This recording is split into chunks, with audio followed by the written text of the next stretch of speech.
नमस्कार दोस्तों, आप देख रहे हैं एशियाविल हिंदी और मैं हूं दिलीप खान। लॉकडाउन के दौरान एक चीज़ें आपने लगातार हर जगह पर देखी होंगी, कई न्यूज़ वेबसाइट्स पे देखी होंगी, न्यूज़ चैनल्स पे देखा होगा और ख़ुद महसूस किया होगा कि इस दौरान हवाएं साफ़ हो गई है, उसके बाद नदियां साफ़ हो गई है, पहाड़ दिखने लगे हैं दूर शहर से, पक्षियां नए नए तरह के नए नए शहरों में आने शुरू हो गए हैं और इस तरह के जो बदलाव हुए हैं पर्यावरण को लेकर उसकी तस्वीरें बार बार सोशल मीडिया पे भी लोग लगाते रहते हैं। लेकिन इस दौरान ये जो 1 महीना 2 महीना गुजरा है लॉकडाउन का, उस दौरान पर्यावरण जो साफ हो रहा है उस पर जो बढ़िया असर पड़ रहा है, इस दौरान पर्यावरण मंत्रालय क्या कर रहा है, पर्यावरण मंत्रालय ने लॉकडाउन के दौरान किस किस तरह के फैसले किए, और मैं आपको समझाने की कोशिश करूंगा आज इस लाइव में कि पिछले 2 महीनों के दौरान जो लॉकडाउन जब से शुरू हुआ है 25 मार्च से, तब से लेकर अब तक पर्यावरण मंत्रालय ने जितने काम किए हैं उनमें ज़्यादातर काम पर्यावरण के विरोध में किए गए हैं। ऐसे कदम उठाए गए हैं जो खुद पर्यावरण को नुकसान पहुंचाने वाले हो। तो मैं अपनी बात शुरू करूं तो इससे पहले आप इस वीडियो को शेयर कर दीजिए ताकि और भी लोग इसे देख सकें।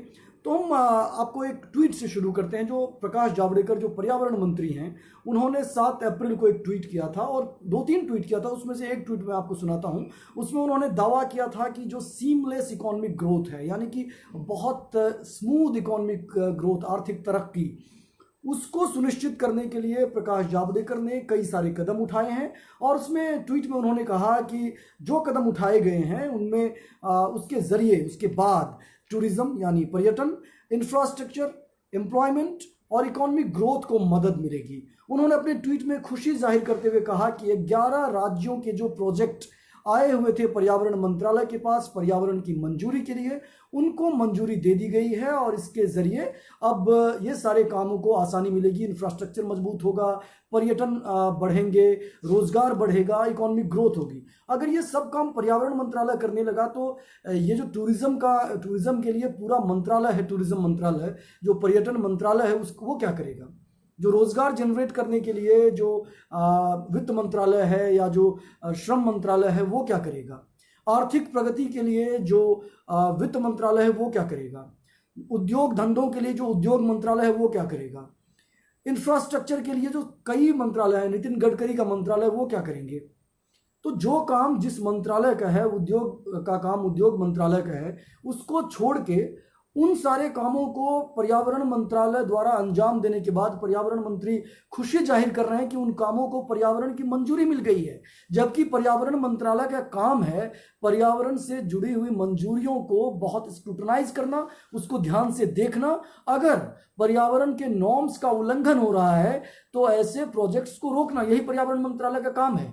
पर्यावरण मंत्रालय का काम है कि जंगलों को बचाना, वाइल्ड लाइफ को बचाना और जो भी पर्यावरण के संरक्षण में बाधा पहुंचाने वाली चीजें हैं उन चीजों को दूर करना। उद्योग मंत्रालय का काम है उद्योग लगाना। लेकिन पर्यावरण मंत्रालय जब पर्यावरण का काम छोड़ के उद्योग का काम करने लगे और खुशी जाहिर करने लगे, तो ये एक ऐसा इंडिकेशन आता है, एक ऐसा संकेत आता है उससे कि मंत्रालय अपने काम से ज्यादा दूसरे जो मंत्रालय हैं, जो उद्योगपति हैं, जो बड़े बड़े प्रोजेक्ट्स लगाने वाले लोग हैं, उनके हितों की रक्षा के लिए अपने ही एजेंडों के, अपने ही नियमों के, अपने ही कानून में दर्ज जो उनका मुख्य एजेंडा है उसके खिलाफ काम कर रहा है। मैं अपने लाइव में आगे बताऊंगा कि इस दौरान कितने प्रोजेक्ट्स ऐसे सैंक्शन किए गए, उसके लिए कितना कम समय दिया गया और किस तरह जो पर्यावरण के नियम कायदे हैं उनको सरसरी तौर पर बाईपास किया गया। आमतौर पे अगर आप देखेंगे तो पर्यावरण मंत्रालय में जो कोई भी इंफ्रास्ट्रक्चर, माइनिंग या उद्योग, रेलवे, रोड, इनसे जुड़ी हुई कोई भी परियोजनाओं की जब अर्जी आती है तो 3 अलग अलग तरह की कमेटियां उसको पहले निरीक्षण करती है, उसमें देखती है कमेटियां कि क्या इससे पर्यावरण को नुकसान पहुंच सकता है। उनमें जो एक जो समिति होती है उसको हम सब जानते हैं कि फॉरेस्ट एडवाइजरी कमेटी होती है, वन सलाह समिति जिसको कहते हैं। दूसरी कमेटी है जिसको national board for wild life कहते हैं, यानी वन्य जीव से जुड़ा हुआ जो राष्ट्रीय बोर्ड है वो बोर्ड। और तीसरा है जो 10 अलग अलग कमेटीज होती है, उसको कहते हैं एक्सपर्ट अप्रेजल कमेटी। ये एक्सपर्ट अप्रेजल कमेटी अलग अलग सब्जेक्ट्स के लिए, जैसे माइनिंग के लिए अलग है, या फिर इंफ्रास्ट्रक्चर के लिए अलग है, उसी तरह जो इंडस्ट्री है उसके लिए अलग है, रेलवे के लिए अलग है। तो अलग अलग सब्जेक्ट्स के लिए इस तरह की 10 अलग अलग जो समितियां हैं वो समितियां बनाई गई है, जिसको हम कहते हैं एक्सपर्ट्स अप्रेजल कमेटी। इन 3 कमेटियों के पास आमतौर पे कोई भी प्रोजेक्ट का जब पर्यावरण की मंजूरी लेनी होती है तो इन कमेटियों के पास उसको स्क्रूटनी के लिए भेजा जाता है। फिर ये कमेटियां अपना अपना जो इसका काम है कि पर्यावरण को नुकसान ना पहुंचे, जो national board for wild life है उसका ध्यान है, उसका काम होता है कि जो वन्य जीव अभयारण्य है, पार्क है, वहां पर जो जीव जंतु रह रहे हैं, जो वन्य जीव है, उनको नुकसान ना पहुंचे। लेकिन क्या वाकई इस तरह का काम किया गया? क्या वन्य जीव को बचाने की बजाय उद्योग के लिए ये लोग काम करने लग गए? मैं आपको एक एक एग्जांपल देता हूं। अभी 2-3 दिन पहले देश के जो जाने माने 291 पर्यावरणविद हैं, उन 291 पर्यावरणविदों ने पर्यावरण मंत्री को चिट्ठी लिखी, प्रकाश जावड़ेकर को चिट्ठी लिखी, और उसमें आपत्ति दर्ज की कि पर्यावरण मंत्रालय ने बीते दिनों लॉकडाउन के दौरान जो जो कदम उठाए हैं वो पर्यावरण विरोधी है। यानी एक बड़ा इल्जाम है उसी मंत्रालय पे, उसी अपने काम के खिलाफ काम करने की, कि पर्यावरण के विरोध में पर्यावरण मंत्रालय काम कर रहा है। और इसमें कई सारे ऐसे पर्यावरणविद हैं जो इससे पहले इन्हीं कमेटियों में रह चुके हैं, सेवा दे चुके हैं, जिनका मैं पहले जिक्र कर रहा था। जैसे national board for wild life के जो 12 पूर्व सदस्य हैं, उन पूर्व सदस्यों ने भी चिट्ठी लिखी। उनमें प्रेरणा बिंदा है, उसके बाद प्रवीण भार्गव है, और कई इस तरह के पर्यावरणविद हैं। अब मैं बताता हूं कि इस दौरान जो अलग अलग प्रोजेक्ट्स को मंजूरी दी गई वो किस तरह के प्रोजेक्ट्स थे। मसलन मैं 4-5 जल्दी से मैं एग्जांपल दे दूं। अगर सारे प्रोजेक्ट्स के एग्जांपल देने लगेंगे तो मुझे लगता है कि आधे घंटे उसी में गुजर जाएगा। लेकिन जो नया संसद भवन बनना है दिल्ली में, पुराने संसद भवन को हटा के नया संसद भवन इंडिया गेट के आसपास बन रहा है। वहां पे आपको मालूम होगा कि जू है, चिड़ियाघर है, और वहां पर वन्य जीवों से जुड़े हुए जंगल भी है, जो वहां पर रिज का एक जंगल है, इसलिए उससे पर्यावरण की मंजूरी चाहिए होगी। 22 से 24 अप्रैल के बीच में इस पर कमेटी बनी और इसको मंजूरी मिल गई। उसी तरह असम की नुमालीगढ़ ऑयल रिफाइनरी है, एक जो तेल शोधक कारखाना होता है, और उस कारखाने को अब 3 गुना विस्तार देने की योजना बनाई जा रही है। उस परियोजना की अर्जी पर्यावरण मंत्रालय को दी गई थी, और उस पर भी जो कमेटी है वो कमेटी बैठी, विचार किया गया। और मैं आपको बता दूं कि ये वही रिफाइनरी है जिसको लेकर जनवरी 2019 में सुप्रीम कोर्ट ने आदेश देकर ये कहा था, जिसको 3 गुना बड़ा करने की अभी योजना बनाई जा रही है, कि उस रिफाइनरी की जो बाउंड्री वॉल है उसको ध्वस्त किया जाए। वो उसको इसलिए ध्वस्त किया जाए क्योंकि वो हाथी का जो कॉरिडोर है, एलिफेंट कॉरिडोर, उसको वो बाधित कर रहा है। और ये फैसला सुप्रीम कोर्ट सुना चुका है, और सुप्रीम कोर्ट के फैसले के बावजूद जो हाथियों के हितों के लिए सुप्रीम कोर्ट ने अपने आदेश में जो व्यवस्था दी, उसके बावजूद जो वन्य जीव के लिए बना हुआ बोर्ड है, वो बोर्ड इस पर कमेटी की बैठक होती है, और उस बैठक में आमतौर पर जो स्क्रूटनी होती है उसके लिए 10 मिनट का भी वक्त नहीं दिया गया, और उसको अभी इनिशियल एक तरह से क्लियरेंस मिल गई है। उसी तरह Brahmaputra river front, 3 river front पे अलग अलग, उसमें एक ब्रह्मपुत्र है जो गुवाहाटी का रिवर फ्रंट है, उसके बाद एक जो स्टैच्यू ऑफ यूनिटी है जो गुजरात में बन रहा है, तीसरा भी गुजरात का ही एक रिवर फ्रंट है जिसको शत्रुंजय डैम के नाम से हम जानते हैं। इन तीनों जगह पर जो एक नई परियोजना है जिसके तहत सी प्लेन एयरपोर्ट बनाने की बात कही जा रही है, और आपको मालूम होगा कि तीनों जगह पे इन परियोजनाओं का न सिर्फ पर्यावरणविद बल्कि वहां के स्थानीय निवासी भी विरोध कर रहे हैं, और कई वजहों से विरोध कर रहे हैं। उसके अलावा 2400 मेगावाट कोयला पावर प्लांट को बनाने की योजना है। वहां के आदिवासी लगातार प्रोटेस्ट कर रहे हैं। आपको मालूम होगा कि लॉकडाउन के दौरान भी वहां के आदिवासियों को पुलिस ने गिरफ्तार किया था, कई लोगों को डिटेन किया था। उसके अलावा पन्ना में जो मध्य प्रदेश का एक जिला है, वहां पर हीरे की खदान खोदने की प्लानिंग की जा रही है। पन्ना में सटा हुआ टाइगर रिजर्व है, जिस टाइगर रिजर्व के दायरे में, उसी जंगल में जहां पर बाघों का अभयारण्य बनाया गया है, वहां पर 1 लाख कैरेट हीरा का जो खनन है उसको करने की मंजूरी के लिए पर्यावरण मंत्रालय के पास अर्जी आई थी। उसी तरह तेलंगाना के टाइगर रिजर्व में यूरेनियम की माइनिंग का एक प्रोजेक्ट आया था। उसी तरह एक इटालियन हाइड्रो पावर प्रोजेक्ट है जो अरुणाचल प्रदेश की दिबांग घाटी में बनना है, वो 3037 मेगावाट का ये प्रोजेक्ट है, उसके लिए भी ये अर्जी आई थी। उसी तरह कई सारी परियोजनाएं, जैसे मैं आपको 3 क्विक एग्जांपल दे दूं कि गंगोत्री जो उत्तराखंड की एक 4 धाम यात्राओं में से भी एक है और बायोडाइवर्सिटी के लिए बहुत एनरिच माना जाता है, बहुत समृद्ध माना जाता है। वहां पर डैम बनने के बाद से जो यमुनोत्री, टिहरी, इन सब पे जब टिहरी के आसपास जब डैम बना था तो गंगोत्री के लोग उसका काफी विरोध कर रहे थे। उसके बाद अभी गंगोत्री में एक डाइवर्जन रूट बनाया जा रहा है जिसको मंजूरी दे दी गई। उसी तरह रेलवे लाइन गुजर रहा है जो तेलंगाना की मैंने जिक्र किया। एक पहले तो मैंने बताया कि वहां पर यूरेनियम खदान, उसके अलावा एक टाइगर रिजर्व से रेलवे लाइन भी गुजर रही है, उसको भी मंजूरी दे दी गई। उसके अलावा हाईवे का एक्सपेंशन हो रहा है मोलेम वन्यजीव अभयारण्य में, ये गोवा में है, उसको भी मंजूरी मिल गई।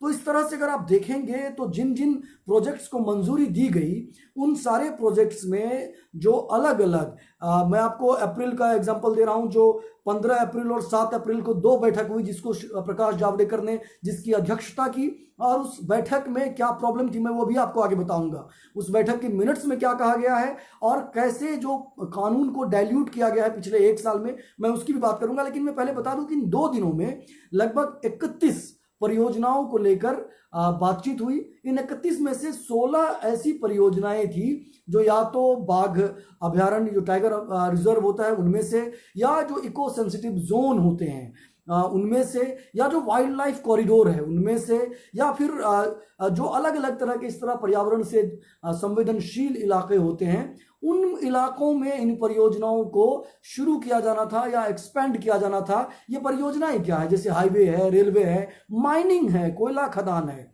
लेकिन इन 16 की 16 परियोजनाओं को पर्यावरण मंत्रालय ने हरी झंडी दे दी, जबकि पर्यावरण मंत्रालय का काम है पर्यावरण को होने वाले नुकसान का बचाव करना, जिसकी मैं बात बार बार कर रहा हूं।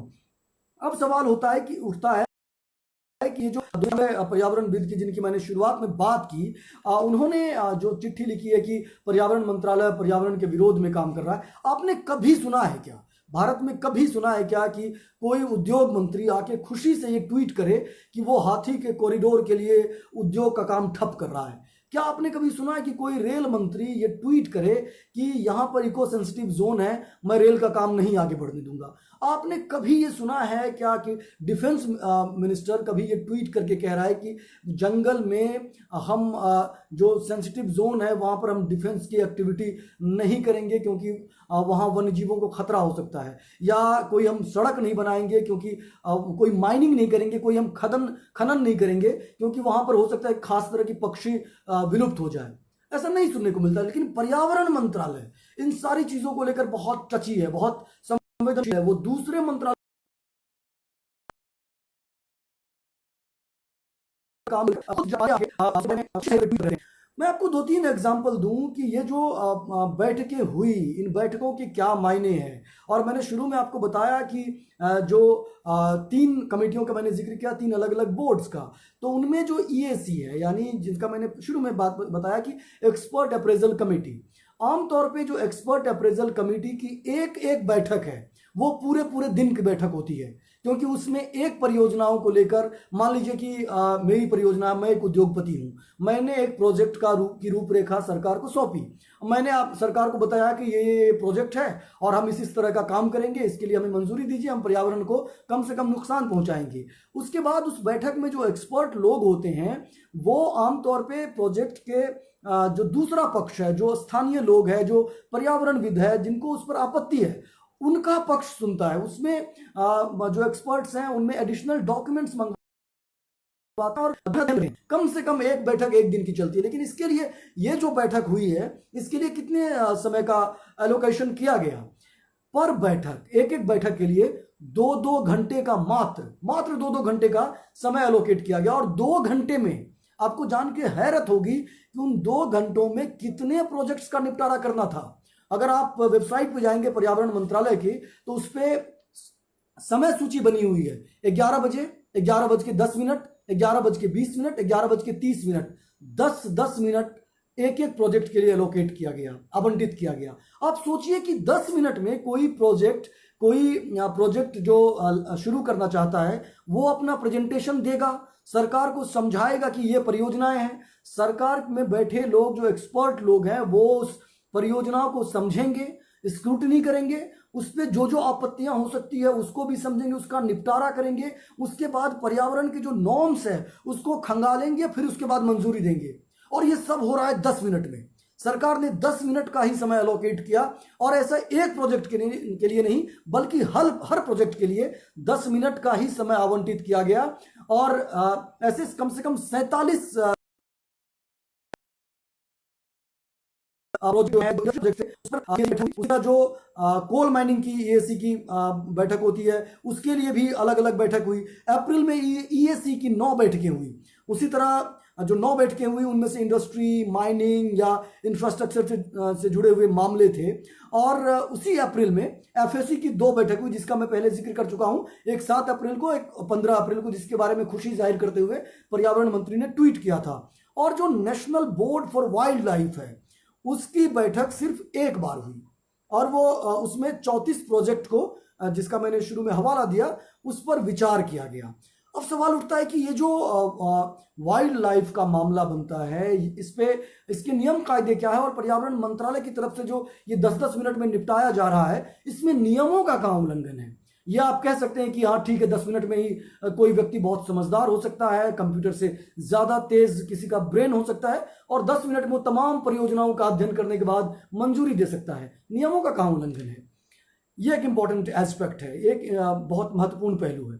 मैं पहले 2 बातें आपको बता दूं कि ये जो वाइल्ड लाइफ से जुड़ा हुआ मामला है इसके लिए जो कानून बना है 1972 में बना है, जिसका नाम है वाइल्ड लाइफ प्रोटेक्शन एक्ट, वन्य जीव संरक्षण कानून 1972। इसमें यह कहा गया है कि इस कानून के तहत पर्यावरण मंत्रालय का जो ये बोर्ड होगा, national board for wild life, इसका क्या काम होगा। इसका काम होगा कि वन्य जीव को संरक्षित रखना, उसके आसपास के जंगलों को बचाना, और वन्य जीव, उसमें साफ लिखा हुआ है कि वन्य जीवों के लिए जो भी विध्वंसकारी गतिविधि हो सकती है उस पर नकेल कसना, लगाम कसना और उसको रोकना। जो देश में अगर आप ऐसे एरिया में बात करेंगे तो 5%, मात्र 5%, इतना बड़ा मुल्क है, उस पूरे बड़े मुल्क में सिर्फ 5% जमीन ऐसी है जो नेशनल पार्क या सेंचुरी, यानी जो राष्ट्रीय अभयारण्य है या जो राष्ट्रीय जो पार्क है उनके लिए जो जमीन आवंटित की गई है। जिन इलाकों में ये पार्क है, जितने एरिया में ये पार्क है, वो भारत की कुल जमीन का सिर्फ 5% है। इन 5% जो जमीन है, इन जमीन में भी अब सेंध लगाने की कोशिश बार बार हो रही है। ऐसा नहीं कि सिर्फ इस सरकार में हो रही है या अभी हो रही है, ये लगातार सिकुड़ता जा रहा है। और जो सेंसिटिव इलाके हो सकते हैं उन सेंसिटिव इलाकों को इंडस्ट्री के लिए, माइनिंग के लिए, इनके लिए खोला जा रहा है। और खोल कौन रहा है? पर्यावरण मंत्रालय, जिसका काम है बचाना।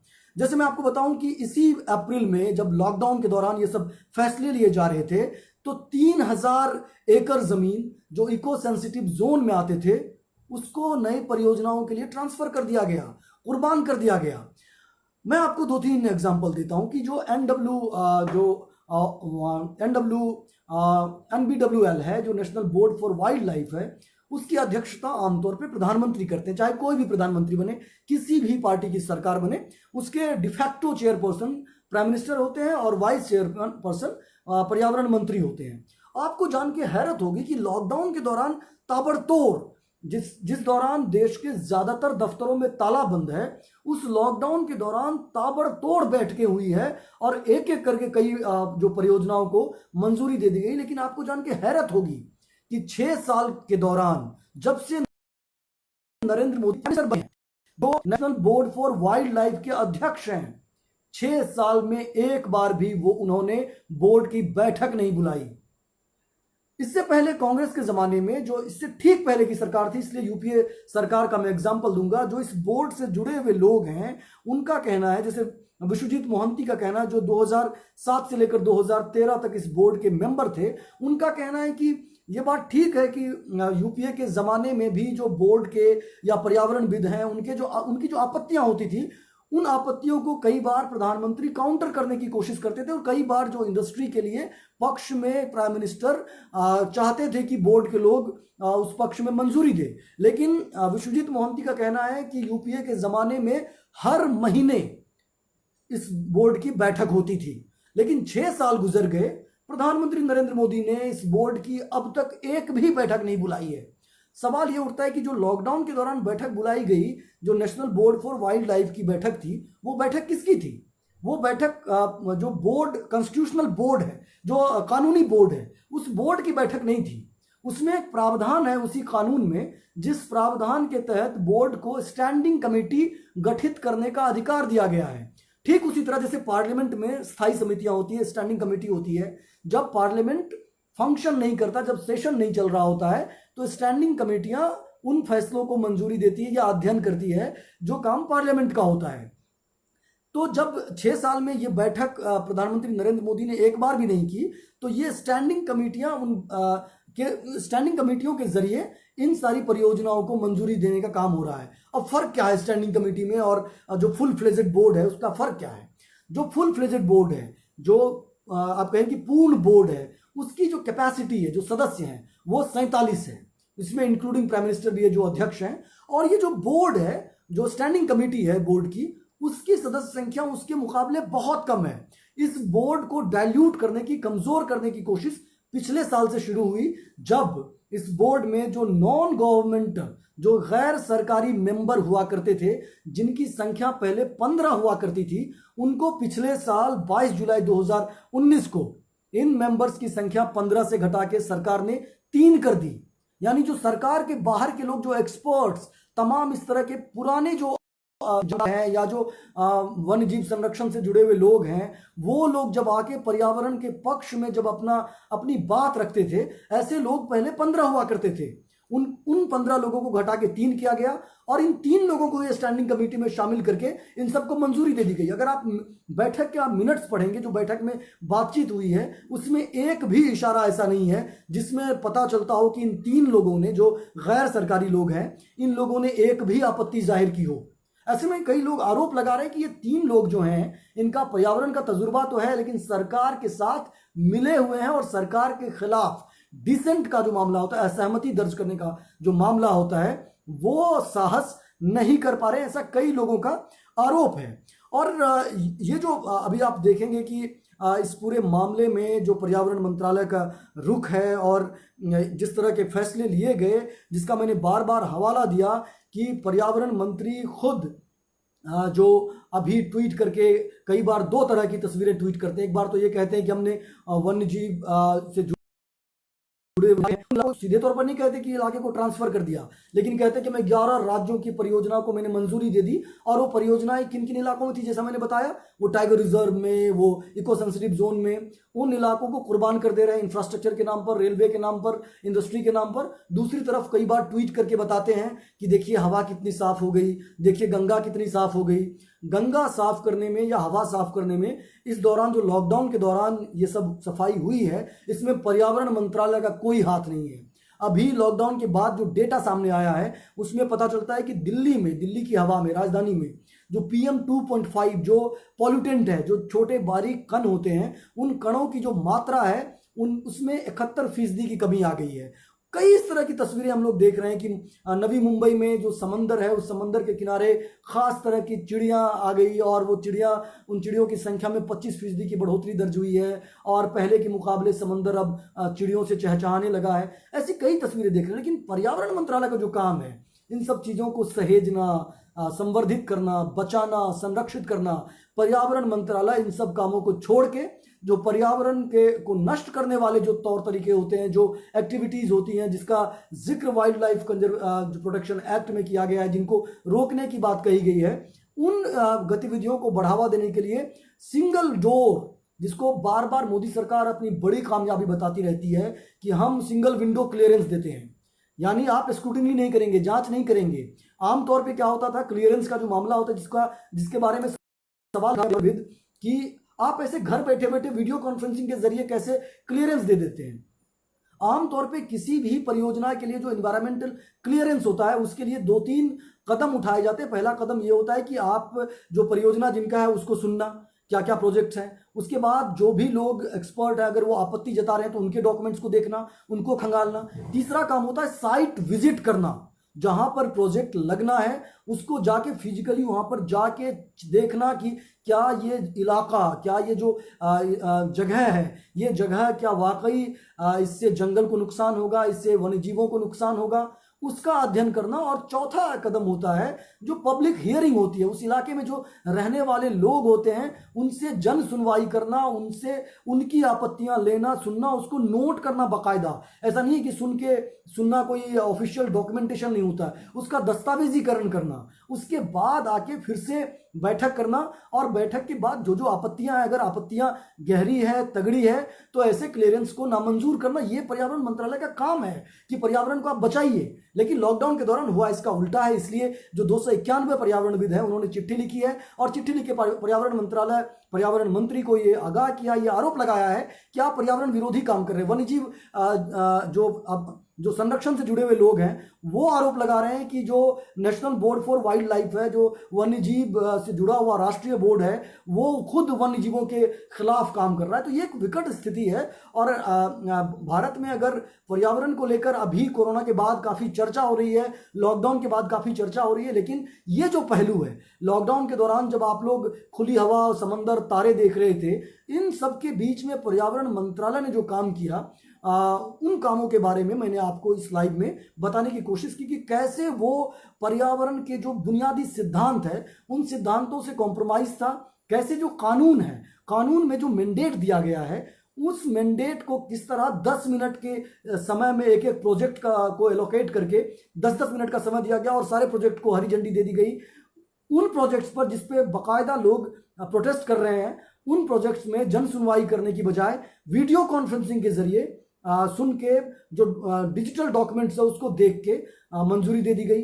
तो ये कुछ बड़े सवाल थे, जो बड़े सवाल पर्यावरणविद उठा रहे हैं, और इसका जवाब मुझे लगता है कि सरकार को देना चाहिए। ये मुझे लगता नहीं कि पिछली कई सरकारों को देखते हुए, यूपीए सरकार को ले लीजिए, यूपीए 1 को ले लीजिए, यूपीए 2 को ले लीजिए, और मोदी सरकार को ले लीजिए, इसमें लगता नहीं कि पर्यावरण मंत्रालय की तरफ से कोई भी सफाई आने वाली है। लोग भी मान चुके हैं कि पर्यावरण मंत्रालय अगर उद्योग के लिए वन्यजीव एलोकेट करता, आवंटित करता है, तो लगता है कि बहुत बढ़िया काम कर रहा है।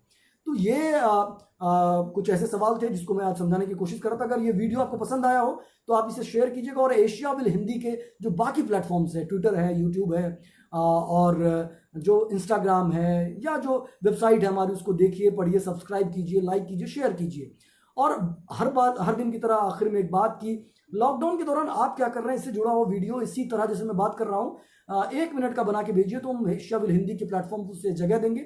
मैं एक नंबर बताने वाला हूँ, उस नंबर पे आपको वो वीडियो व्हाट्सएप करना है। नंबर है 9003074655।